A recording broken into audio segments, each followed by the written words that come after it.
Bonjour ou bonsoir, tout dépend à quelle heure vous écoutez ce podcast de l'Odigimédia.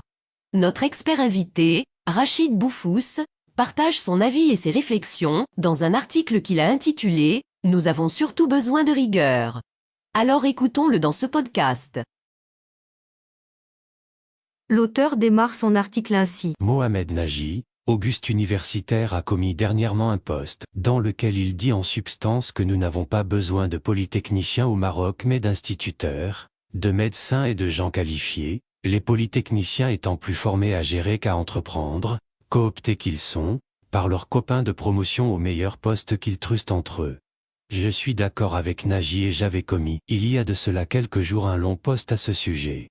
J'y parlais plus de Santia à avoir que de diplômes, car j'ai remarqué que ce sont les plus audacieux, qui comprennent comment marche la machine compliquée du Marzen, qui réussissent vraiment dans ce pays. D'un autre côté, je ne suis pas d'accord avec la nécessité d'éliminer ce corps d'élite des polytechniciens. On en a bien besoin aussi. Mais nous avons surtout besoin de rigueur dans tous les domaines.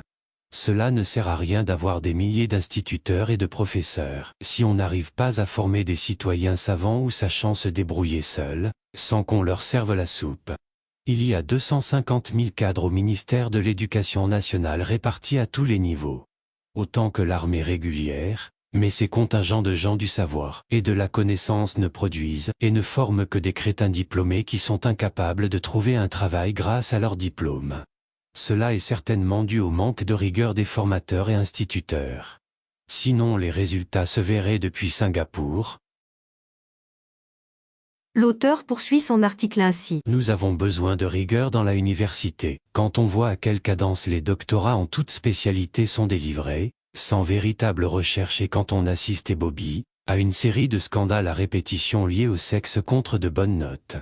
Nous avons besoin de rigueur à l'école et au lycée, quand on voit que des générations sont poussées vers le bac et l'université sans niveau dans aucune matière. Nous avons besoin de rigueur dans les domaines de la santé, quand on voit un grand nombre de médecins se préoccuper d'accumuler des richesses, que de véritablement soigner les gens. Nous avons besoin de rigueur en architecture, quand on voit des centaines de confrères vendre leurs cachets aux plus offrants sans faire correctement leur travail de concepteur, contribuant ainsi à la laideur de nos villes. Nous avons besoin de rigueur dans la gouvernance des villes, quand on voit des élus se battre pour se partager un maigre butin, fait de bons d'essence ou de délégations de signatures, pour chaparder ce qui peut l'être encore, ou de s'acheter des berlines rutilantes alors que les communes qu'ils dirigent sont démunies. Nous avons besoin de rigueur chez les agents d'autorité, quand on voit qu'ils ferment les yeux sur des dépassements en urbanisme ou ailleurs avant de se reprendre et de décider de détruire ce qu'ils ont pourtant vu se construire sous leurs yeux, sans réagir ni lever le petit doigt. Nous avons besoin de rigueur dans la justice, quand on voit des jugements sans queue ni tête et des substituts de procureurs essayer de fuir le pays, après avoir été pris la main dans le sac de la corruption. L'auteur ajoute ainsi. Nous avons besoin de rigueur chez les pompiers, quand on demande une ambulance, et qu'on voit qu'elle n'est pas dotée des moindres équipements de secours, ou que le tuyau pour éteindre le feu ne peut pas cracher l'eau car le poteau d'incendie de la rue n'est pas raccordé au réseau de ville. Nous avons besoin de rigueur dans la presse et les médias, quand on voit des journaux balancer des informations sans vérification ou des journalistes qui passent leur temps à s'invectiver entre eux ou à insulter tout ce qui bouge dans le pays. Nous avons besoin de rigueur dans le domaine de l'édition, quand on voit des éditeurs ayant pignon sur rue, ne jamais payer leurs droits aux écrivains, arguant qu'ils n'ont pas encore fait le décompte des ouvrages vendus, des années durant. Nous avons besoin de rigueur au Parlement, quand on voit que la majorité des députés n'assistent pas aux séances et qu'ils préfèrent flâner à la cafette de l'Assemblée ou s'occuper de leurs affaires personnelles au lieu de s'occuper de celles du peuple qui les a élus. Alors que le bilan des années parlementaires est nul et que peu de lois sont votées. Nous avons besoin de rigueur au secrétariat général du gouvernement, quand on voit que des lois sont votées au Parlement et que leurs décrets d'application mettent des années à sortir, rendant ces lois inapplicables.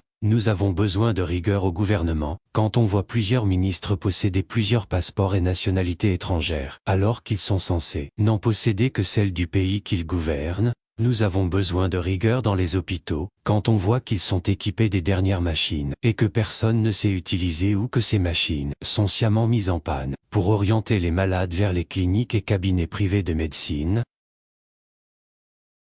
L'auteur continue son article ainsi. Nous avons besoin de rigueur dans l'administration, quand on voit que des milliers de fonctionnaires sont payés à ne rien faire, dilapider les deniers publics précieux en études bidons, truquer les marchés publics, et qu'une minorité parmi eux s'accapare toutes les décisions sans même apprendre à déléguer et voyager inutilement à l'étranger ou dans le bled, aux frais du contribuable ou utiliser les voitures de servir le week-end ou pour accompagner leurs bambins à l'école. Nous avons besoin de rigueur dans l'agriculture, quand on voit que le plan Maroc vert subventionne à tour de bras tous les types de cultures, sans se soucier de l'impact de ces cultures sur les ressources en eau des régions où elles sont pratiquées ni du stress hydrique, qui touche le pays de plein fouet. Nous avons besoin de rigueur dans le transport urbain, quand on voit que c'est le consommateur qui demande au chauffeur de taxi s'il peut le déposer à telle ou telle adresse et non le contraire.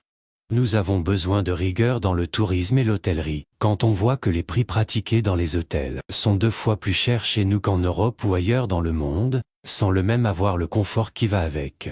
Nous avons besoin de rigueur dans le transport aérien, quand on voit les prix pratiqués par la compagnie nationale sur les lignes intérieures, autant que sur les lignes internationales, sans le confort qui va avec et sans prendre la peine d'informer les voyageurs en cas de retard ou d'annulation de vol. Nous avons besoin de rigueur dans tous les domaines de la vie sociale, car faute de rigueur la corruption sévit tel un cancer qui finira par métastaser partout et venir à bout du plus beau pays au monde.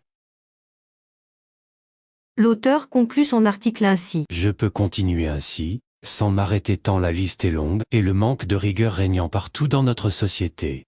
Mais je m'arrêterai là. Malgré tout, nous avons un très beau pays avec des gens compétents et des potentialités extraordinaires, qui ne demandent qu'à être exploités. Mais nous manquons cruellement de rigueur, ce qui fait que malgré tous nos atouts, on patine, on n'avance pas et on recule même dans plusieurs domaines. Non, monsieur Nagy, avoir moins de polytechniciens et plus d'instituteurs et de médecins ne changera rien à la donne. Ce qui fera changer les choses au Maroc, c'est d'instaurer la rigueur, le sérieux et l'abnégation au travail, à tous les échelons de la société marocaine. Nous sommes une nation riche de son histoire et de ses hommes et femmes, mais par manque de rigueur, le pays demeure très pauvre, quels que soient les efforts gigantesques qu'il fournit. Oui, nous avons surtout besoin de rigueur. Rédigé par Rachid Boufous et lu par l'intelligence artificielle de l'Odigimédia.